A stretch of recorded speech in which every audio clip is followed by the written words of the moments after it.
Tyson's dressing room. There it is. There's one of his sidekicks. They call him Crocodile. He does a lot of yapping. And here comes Jay Bright. The crowd reacting already. They see it on the big screens here. Jay Bright is so linked to the Custom Auto days. I'm sure you'll be seeing Tommy Brooks, who came on board prior to the Botha fight. Well, in the past, a Tyson entrance, an event unto itself. How many fights did he win by virtue of his ring walk? He would strike fear in his opponents even before the first bell. But not really the case anymore. The former undisputed heavyweight champ Mike Tyson has fought only 3 times in the last 4 years. Most recently in January, right here, when he knocked out Botha in the 5th. Tyson looking rusty, was behind on the scorecards before the dramatic resounding knockout. John Travolta and many of the celebrities on their feet getting ready as he gets closer. Wayne Newton, a fixture here in Las Vegas. Charlie Sheen on hand. Some celebrity faces in the crowd. He always brings them out. Tommy Hearns, the hitman, on hand.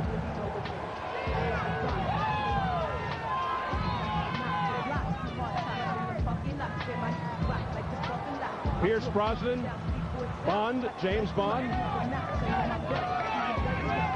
Tyson's advisor, Shelley Finkel, told me Mike's really got it together. Well, he definitely has a calmer attitude. He's friendlier. The crowd again reacting as he gets closer to the ring. He's been granting interviews, signing autographs, smiling, doing open workouts. Either he's had an epiphany or somebody has really gotten to him.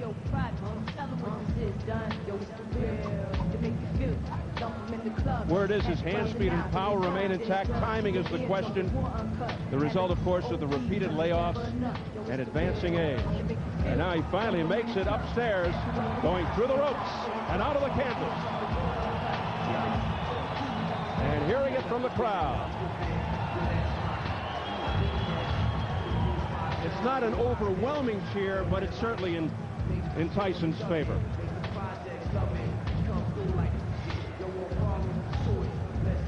And we are set for the tail of the tape. At 34, Norris, 15 months older than Tyson, both under 6 feet, almost eye to eye. That's rare for both. At 218, Norris is 3 pounds below his heaviest ever. Tyson exactly where he was his last fight, and a slight 1-inch reach advantage. Tyson, key rules: no standing 8 count, no 3 knockdown. A fighter cannot be saved by the bell in any round. No contest before the end of the 4th. They go to the cards if an accidental headbutt occurs after the end of round 4. So here at the MGM Grand Garden in Las Vegas, Nevada, we are getting ready for the main event. Another comeback fight for Mike Tyson as he faces Orlin Norris. The official introductions from our ring announcer, the classy Jimmy Lennon Jr.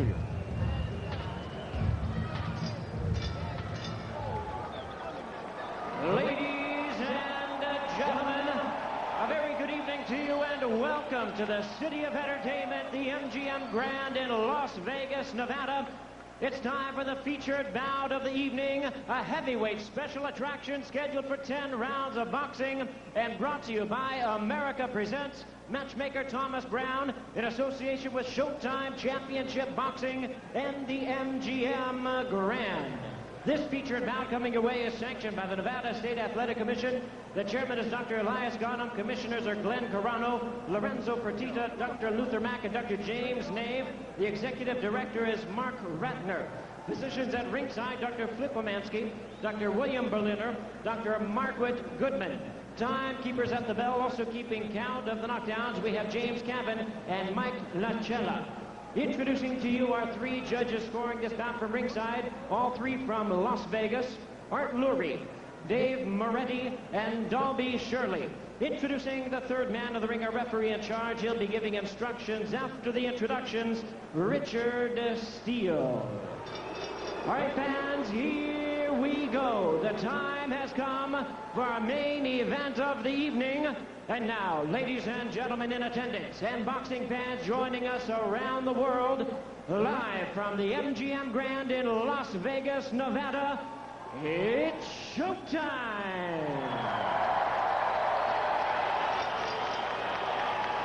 Introducing to you first on my right, fighting out of the blue corner, wearing gray trunks with black trim, fighting out of San Diego, California by way of Lubbock, Texas. He weighed in at a ready 218 pounds. His record stands at 50 wins, 5 losses, 1 no decision, with 27 wins coming by way of knockout. Please welcome the former WBA Cruiserweight Champion of the World, introducing Orlin Night Train Norris.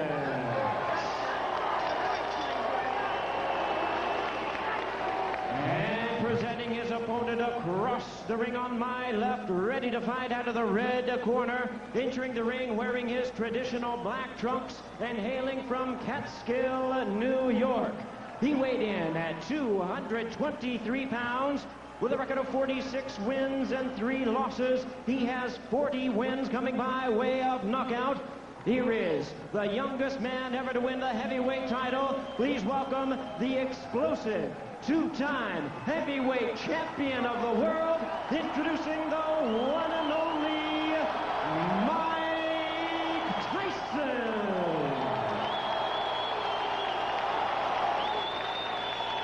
Once again, a referee in charge, Richard Steele. Okay, you guys, I spoke to you both in the dressing room. I'm cautioning you again, obey my commands at all times. Keep all of your punches in front of the man, watch the low blow. Shake hands and good luck.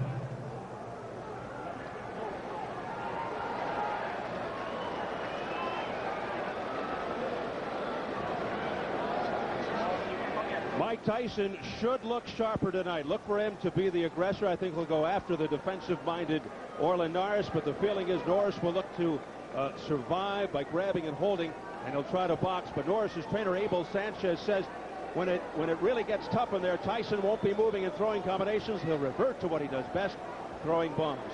We'll see. Richard Steele, controversial referee, the third man, and here we go. Lapel for round 1, and Tyson comes right out with a straight left. Orlin's a great defensive fighter, good offensive fighter as well. Not with the power, Mike, but he's probably a little quicker, very sneaky, good movement, and he's used to going the distance, Steve. He can go and do the 10 rounds, no problem. Norris heavily muscled, not quite as defined and carved as Tyson. They're not used to being on the same eye level as each other. Both are heavily muscled and the same muscle type. Good left hook to the belly by Mike Tyson right there. Tyson going to the body. This is going to be something new. Mike's used to springing up into big men. Now he has a short man the same size right in front of him. Don't hold him. Break.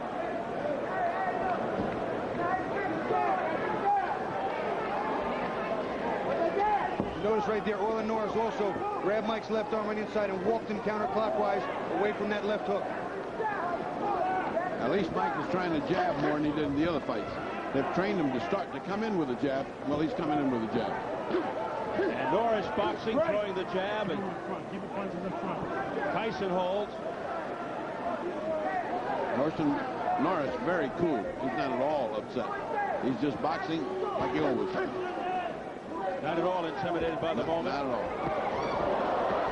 Heavy right hands, a series of rights to the head and body by Mike Tyson, getting a roar from the crowd. Here's that jab of Norris again.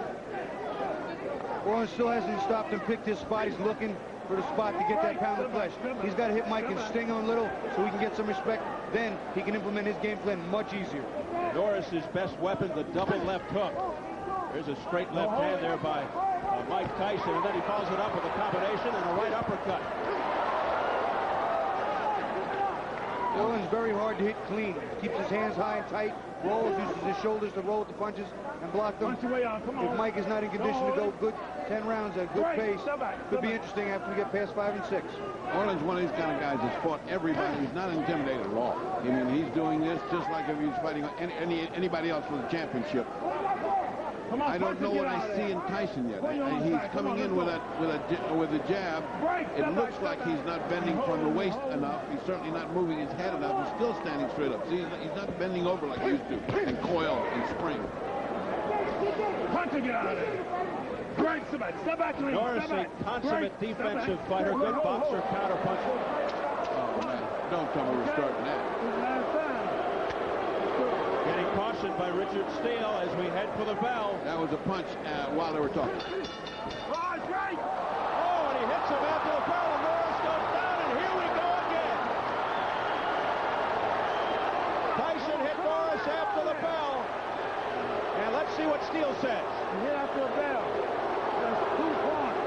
Oh, really? 2 points. Deducts 2 points. Oh, really? He could have lost the whole fight. 2 points. Put that on American Express. What difference Just does like that make? that, the crowd is turned on Tyson. You got to listen up. That costs you 2 points.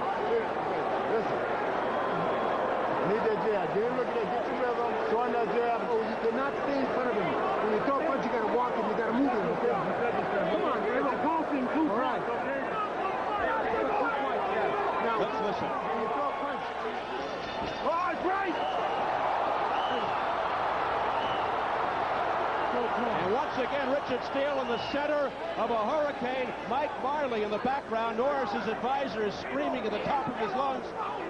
It's a disqualification because he hit him after the bell, and I clean it up for you.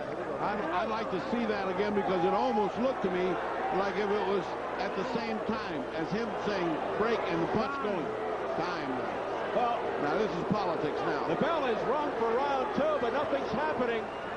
Norris in the corner shaking up. They're Abel Sanchez saves his knee.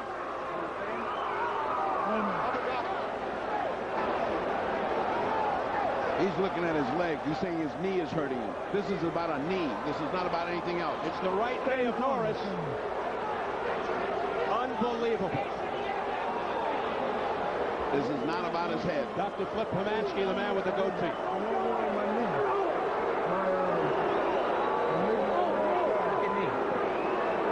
So you're right there, and it's your knee, and you can't continue? No.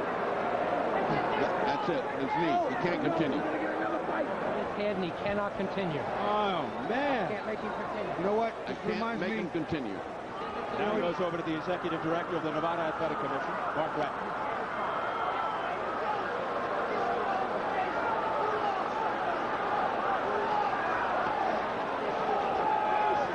Can you believe this after 1 round? I can believe anything in Tyson land. It doesn't seem like we're ever going to have a normal fight. There's Elias Ghanem Boy, somebody's mad as heck. from the Nevada Athletic Commission. They're conferring with all of the guys there now. Why would a blow on the head hurt your knee? I mean, you know, what? Well, when he went down, Right, let's watch it. Let's watch it. Slammed on his knee when he went down. Let's see. Let's see. I want to hear him say break, and at the time, watch Tyson's arm. Now, here he is. See? Oh, it's Oh, buckled. folded, yeah. You could see his leg buckled as he went down. I'll tell you what, though, I'd like to see it at regular speed with the sound, because I think you hit him on the bell, right on the bell. That's the way I see it, brother. I think that was a simultaneous thing, just as it was happening. Here comes Mark Ratner. Let's listen.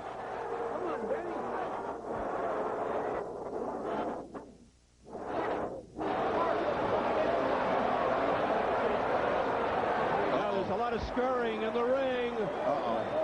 They better put protection Here up. comes security. Boy, we've seen this scene before with a Tyson fight. Let's not see it again. They're forming a circle around Tyson. And you can hear the crowd chanting its displeasure now. And things are getting ugly again. There's Shelley Finkel, Tyson's advisor. Look at the amount of security in the ring.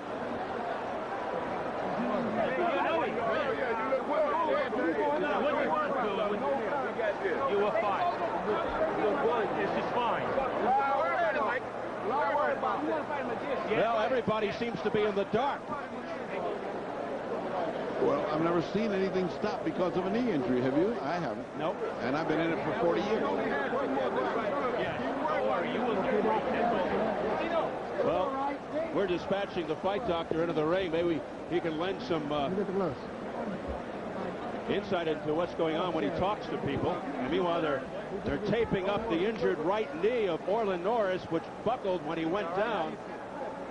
At the end of round 1, he was hit Bring him right to It seemed after the bell by Mike Tyson. No. Dr. Hampton said we'll take care of that. Mike Marley, Norris's advisor, screaming that it should be a disqualification and Norris should be the winner. You know, Steve, I got the impression that Mike was trying to jam the left uppercut up as the bell was going off. I don't know that it was just that it was a clean left hook after the bell conscious thought. I really don't. I mean, I'd like to see it again. It just all happened too fast. And when you start a punch, it's hard. But it's like the kid who cried wolf, Bobby. It's like, how many times can we see this happening with Mike Tyson? We will take another look. We'll show it again, but we don't want to leave the ring right now. Saga continues. Never an easy day. We want to stay right with this picture because anything can happen. But we will definitely show you a replay of the end of the first round. Again, I'm sure you'll see it several times again before this thing is over. So once again, Mike Tyson and controversy come together. Wish I could hear what Shelley Finkel was just saying.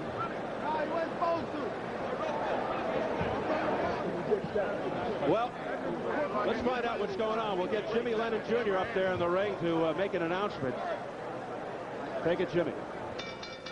Ladies and gentlemen, your attention, please. This bout has been stopped after round number 1 due to an accidental foul which occurred after the bell rang. This bout is officially ruled at this time a no contest.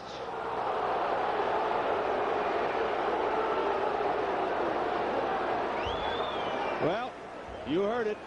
The bout has been officially declared a no contest. The fight doctor, Ferdy Pacheco, is with Mike Tyson. Ferdy?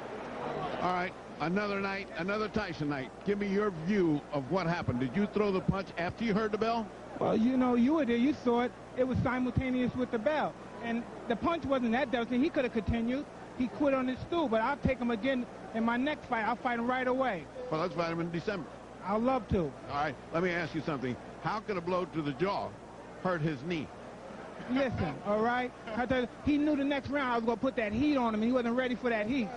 All right, Shelley, can they do something legally to screw this up? Can they talk disqualification? No, they did already. They ruled it a no contest. It shouldn't have been that, but they did. We're ready to go back whenever Mike wants, and Mike said immediately. Your disappointment, I'm sure, was great. You've trained well. You're ready for a good fight. You're ready to come back in December against anybody. I feel great, and I just want to continue to fight one fight at a time and fight around 4 more fights and fight for the championship. All right. If this so happens that it falls at December, you could fight this guy again. Would you be willing, Shelley, to fight Orlin Norris? Of course. Not me. Mike would fight him. No, but you're all right. Sure. Hey, you and I have been around a long time together. You feel your snake bit or something every time something happens? God, every time you come up here, something crazy happens. Well, listen, all praise be to Allah. I don't want to dwell on this anymore. I just want to say hi to my friend, the Smith family out there in Gilbert, Arizona. I like to say hi to Tiger Woods. We trained together with Keith Cleveland, and he did it, and I wanted to score another knockout because you were successful. And I like to say hi to my friend Chuck Zito, and get well soon. I love you, brother. Peace. All right, I think that helps everybody else. Let's go back to Steve Albert at ringside. Well, just got an official explanation from the other ringside position here, telling us that Norris twisted his knee when he fell, and there you see the results of it all. And I believe underneath that, Steve, there's a scar from some previous surgery and injury. So once again, controversy and Mike Tyson are connected as this fight ends after 1 round. We're going to take another listen to exactly how it sounded at the end of the first round.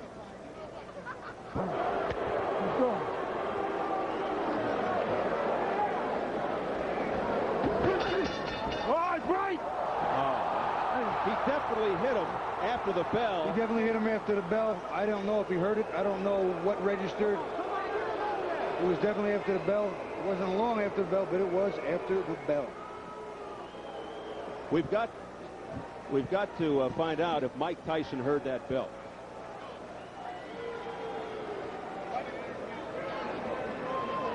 Unbelievable. They stopped the fight after round 1 on an accidental foul. They call it a no contest. This thing goes 3 minutes and it's over. And there's a lot of befuddled people here. Purdy's up there with Orlin Norris now. Purdy? How do you feel ending this thing in this bizarre fashion? I mean, I didn't want it to end like this. I mean, I was doing what I needed to do in the fight. You know, he hit me clearly after the bell rung. You know, Did you hear the bell and then the blow? Oh, I heard the bell, and I was about ready to take a step back to advance toward him. You know, but I still was watching him. But you know, he threw an uppercut. Rick still stuck his arm in, and then come another uppercut that he caught me with. You know, but he definitely caught you with one. Oh yeah, he hit me pretty square with it. You know, knocked me down. What do you think happened to your knee? Why did it give away like that? Well, I mean, like I said, I was the bell had rang. I knew that rang. I was in a position where I was on my way back, where I was just going to spin and go back. You know, but he threw the uppercut, you know, boom, boom. You know, and I was just in the wrong position. We've just finished interviewing him. He says he wants to have you back as soon as possible. Is December too early for you? Well, you know, I don't know. I have to see, you know, what's wrong with my knee, you know. But you mean we're going to put you on injured reserve like the football team? I don't want it to be like that, because this is not football, you know. You think it can recover? Have you ever had any injury to that knee? Let's start there. Yeah, you know, yeah. This is a knee that's given you problems before. Well, you know, I heard it once before, you know, but it's never given me problems. Have you ever got it operated on? Yes. You had an operation on the knee, and this is the one that went? Yeah, well, it didn't go because of anything. It went because the way when I went down, the way my leg was contorted. That's what happened to me. Otherwise, there was nothing wrong with my knee. You know, my knee was fine. It's been fine for, you know, probably 8 years. You know, but it was just the way that I was stepping away from the action and got caught with a shot. You think you're just part of the Tyson curse? Then no matter what he does, it ends up strange. I don't know. I didn't want it to end like this. You know, I'm not into cursing or anything like that. You know, I wanted to have a fight where it would be clean. I lost. You know, if I lost, I lost. You know, I got knocked out. But not by getting hit, you know, at the end of the bell. Was the fight going the way you thought it was going? Were you satisfied with the first round? Were you? Oh yeah, I felt like I was winning the first round. You know, I felt his power. You know, and you know, I knew what I had to do. You know, from that point on, you know, that was just the beginning of my whole strategy. You know, to boxing. You know, and feel his power. You know, and you know, I had got past that round. You know. All right, so the main thing for you then is to rest, rehabilitate your knee, see what's necessary for it, and then make future plans to see if you come back with Tyson again or if they bypass you and keep on going. Right, that's my plan, to see what happens. You know. All right, Abel, we are going to go back to Steve and Bobby at ringside, but your last thing, are you very disappointed? Extremely disappointed.